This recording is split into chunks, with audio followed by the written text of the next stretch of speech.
Hey, hello, happy Friday. How's everyone doing? I am excited. I created something new for you and I cannot wait to share it with you.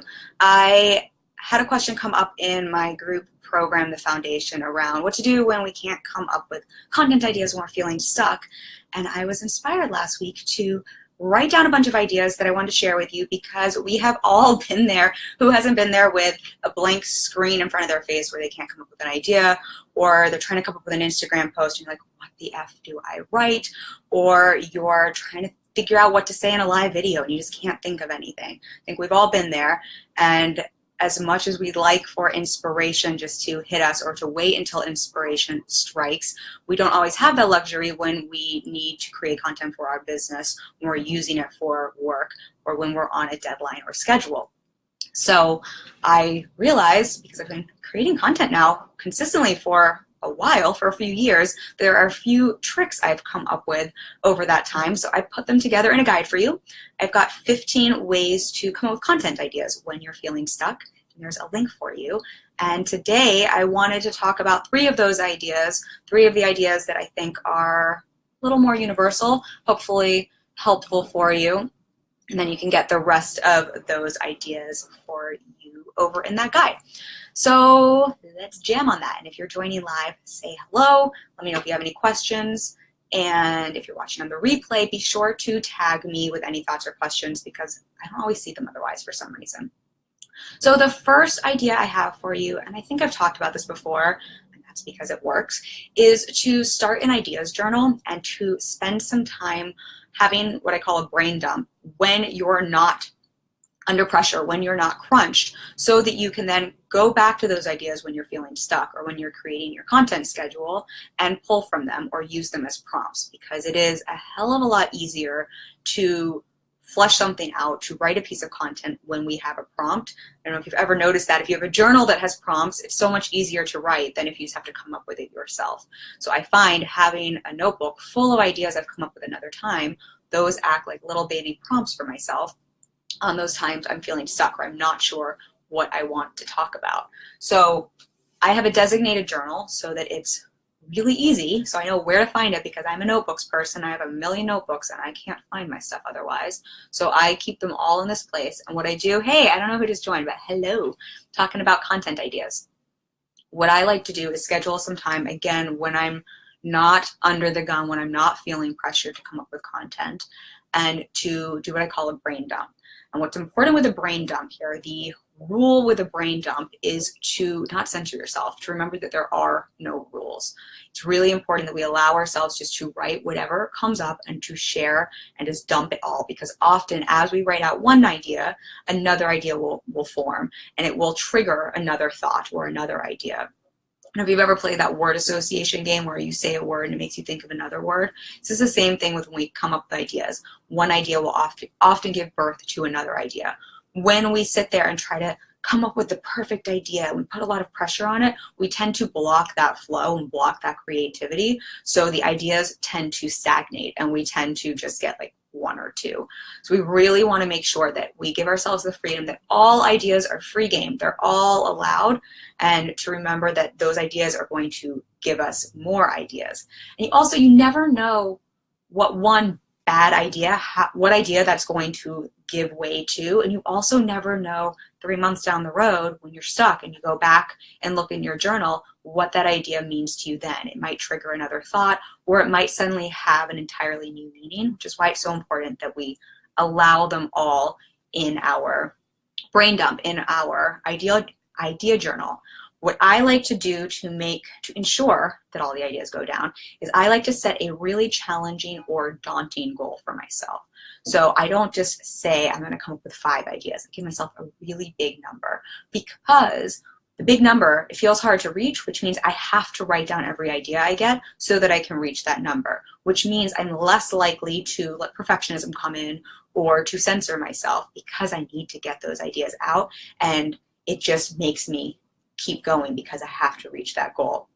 So I recommend choosing a slightly daunting or challenging goal for yourself. Even if you fall short of it, you'll come up with so many more ideas. And remember, you don't have to use all of these ideas. So just because you come up with an idea doesn't mean you have to use it. This is an exercise in getting them out so that later on, when you're stuck, you have something to go to. And I do this all the time. I can't tell you how many times I haven't known what to share. I go in here and there it is. It's for me, and it makes it so much easier to create a piece of content around an idea that I already have than when I'm stuck and uninspired to try to come up with an idea and content. The other thing I do that I get really excited about, because this talks about how our brain works, and I think some of you know I'm a geek for how our brain works, is something called productive procrastination. It's not called productive procrastination. I call it productive procrastination. I don't know what the technical term of this is, and I talk about this more in the guide, but this is when I want your phone for this, most likely. But this is the way our brain works. Is it hates open loops. It hates problems. It doesn't like things that are unfinished. And so if we give ourselves a problem, or if we give ourselves a piece of work, let's say we start a piece that we're stuck on and we stop it halfway through, we have an open loop, we have an open problem. If we then intentionally go and do something else, our subconscious, because it hates those open loops and it wants to just figure things out, will continue to work subconsciously to come up with a solution, to come up with an answer, which is why we find that we have great ideas when we're in the shower or washing dishes. I find them on the treadmill. I quite honestly write a good majority of my content on the treadmill. I don't know how safe that is, but that's what I do. So what I like to do is have a note section in my phone that I have available all times so that I can intentionally, productively procrastinate. So if I'm stuck on a piece of content, and I'm tying this in with the ideas journal because I think these two relate, I will put down my pen and very intentionally go and do something else and trust that my subconscious is going to do its job, which it almost always does, and feed me that idea, feed me the information. And then I want to have my phone, if I'm somewhere else, so I can quickly jot it down, because I'm not always going to remember it when I come back home. So I will go for a run. I will go have a phone call with a friend. I'll take a midday shower. I'll go wash the dishes. I'll go do something else, and these ideas will percolate while I'm not paying attention to my work.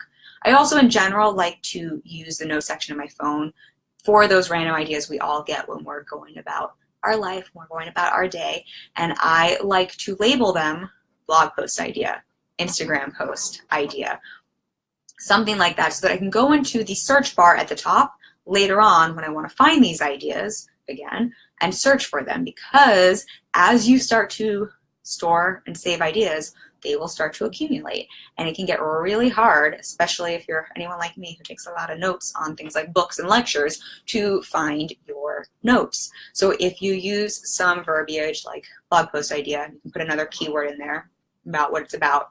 You can just go into that search bar on those times you're feeling stuck, search blog post idea, and lo and behold, you'll have all these ideas you've come up for. I do this all the time when I'm stuck, and there I've got a bunch of ideas that I can pull from. Sometimes they're even half-written posts for me that I've done some of the work already. So that is that first idea, is to have that ideas journal, spend some time on a brain dump, and then to keep some form of an ideas journal with you when you're out and about, whether it's your phone, you can have an actual journal if you want.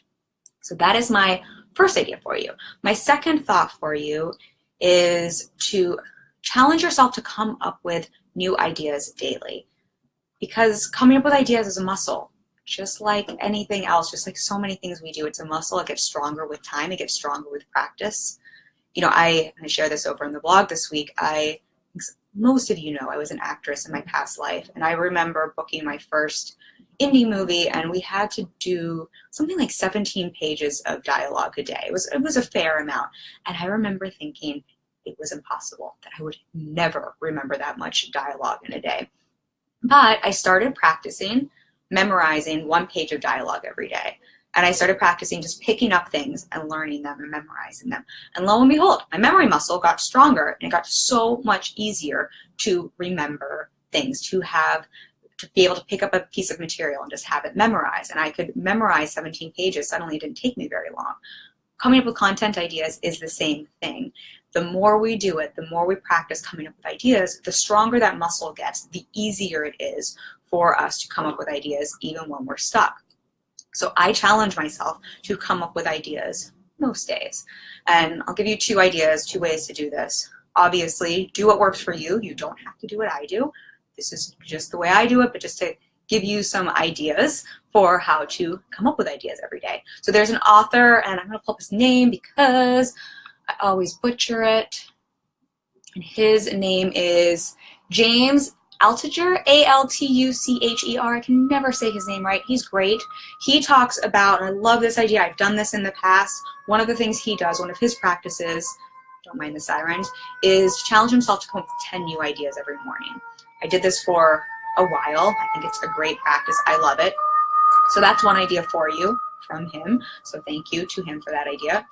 What I like to do currently is I challenge myself to come up with a new original content piece for Instagram every day. So in general, with my content, with social media, I batch my content ahead of time. For example, on Facebook, I usually have that all pre-planned and pre-mapped out.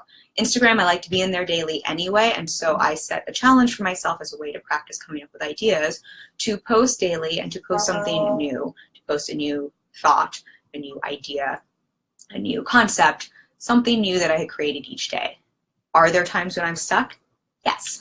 Are there times when I can't pull anything out and I have to go into some pre-written content or repurpose something I've created? Absolutely. But what this does for me is that more days than not, it encourages me or forces me, whichever way you want to look at it, to come up with content ideas and to practice articulating them and to have essentially a playground where I can play around and come up with those ideas. So that's the way I do it. Obviously, you don't have to do that, but I highly recommend finding a way to practice coming up with those ideas every day so that you are strengthening that content generation muscle in your mind. So that's the second one. The third idea I have for you here, and then I've got 15 for you in the guide. I just figured if I did all 15 here today, I'd lose my voice at the end of this. And I don't know who just joined, but say hello. So the third idea I have for you is to look to your own story, to look to your own life, your life experience, and your life story, and to get curious. What is your story? What life experiences have you had that have led up to now? What caused you to create your business? What led up to you starting your business? Or if you do another type of work, what led up to that? What current life experiences have you had that have been interesting, exciting, that have taught you something? What challenges have you had that maybe you've learned a lesson from that you can share? Challenge yourself to be vulnerable and share a hard time that you've had in your life and what you learned from that, or what lesson came from that. What's your hero's journey? What challenges have you had in your business or work? What challenges have you had in life overall? What wins have you had? That's a part of your life story. What fun moments can you share? Do you have a fun behind the scenes story that you can take people on? One of the things I love to do is to look to everyday experiences, normal real life experiences that are very relatable, that other people can understand, and use them and think about them as how they relate to my business or my work, and use them as a way to maybe talk about a concept that's either boring or a little harder to grasp, and use that life experience as a way to tell a concept or to tell a theory or to tell something that otherwise is a little more bland or dry. So that's another way you can use your story, your life experience for content. And I personally, this is one of my favorites because we all have an interesting story, and our story is unique to us. And in a world where there are so many people doing the same thing and it's pretty loud out there, using our own story is a great way for all of us to stand out, to put our own stamp on something, to put our own spin on something, to make something unique to us, to differentiate, versus just more of the same or just regurgitating what someone else has done. It also, when we share our own story, means that other people can't share what we're sharing in the same way because our story is unique to us, which, if anyone's ever had their work copied, is a nice thing. So I love this as a way to come up with content ideas, especially when I'm stuck. And that's something I'll either go to my notebook, and I've definitely written some things in here that I can reference. Or I'll just think about the last few weeks in my life and what's been going on, or the last few months and what experiences I've had. And as you do this, you'll start to notice in your day, you'll have your ideas in your phone, you'll start to notice things that happened that relate to your work that you can then, say you're going about town, something happens, you're like, that would be a great story, a great piece of my life experience that I can now create into a piece of content. It really reminds me of this in my business, or this would be a great way to explain X, Y, and Z. You can jot that down for yourself with that little tag at the top so you can search for it later. So those are my 3 ideas for you for when you're feeling stuck on creating content and you don't know what the F to write about. So 3 ideas for you, and if you want to grab all 15 of those, there is a freebie over on my website, and I dropped a link above, below. I never know where it is on this. I think it's above. I don't know who just joined. I'm just wrapping up talking about content, ways to come up with content ideas when you're feeling stuck. And I don't know, I never know who's joining live. So if you want to say hello and let me know so I can say hi back, that would be cool. Anyone's watching the replay, let me know which of these ideas resonates with you the most, which you find the most helpful. If you have any thoughts, I'd love to hear them. And as a quick recap, they are: 1, create an ideas journal and spend some time having a brain dump when you're not currently under pressure to come up with something.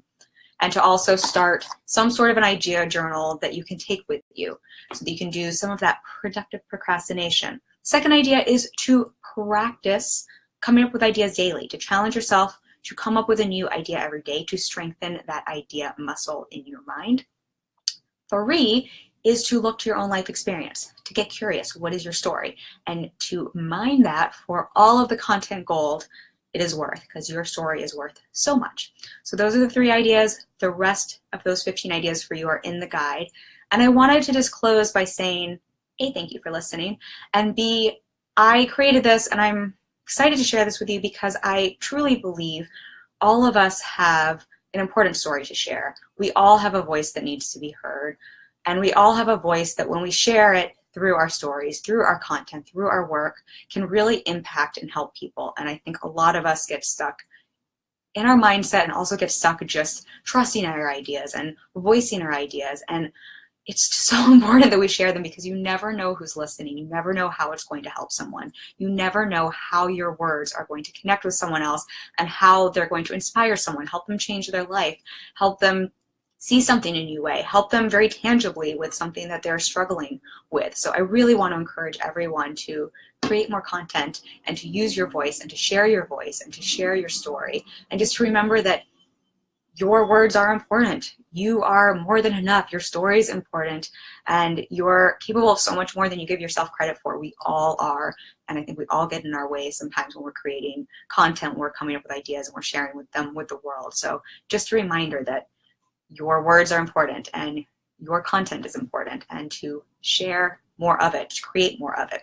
So that is my very heartfelt message for you. That is why I care about this so much. Yes, it's the way I market my business. Yes, I think content marketing is incredible, but I think it's incredible because of the way it allows us to connect and the way it helps us to share value and to be of service. And I think it's just a pretty incredible thing. So that's my message for you. Thank you for watching. Have a beautiful Friday. Have a happy, happy weekend. And I will be back next week with a new topic. Lots of love.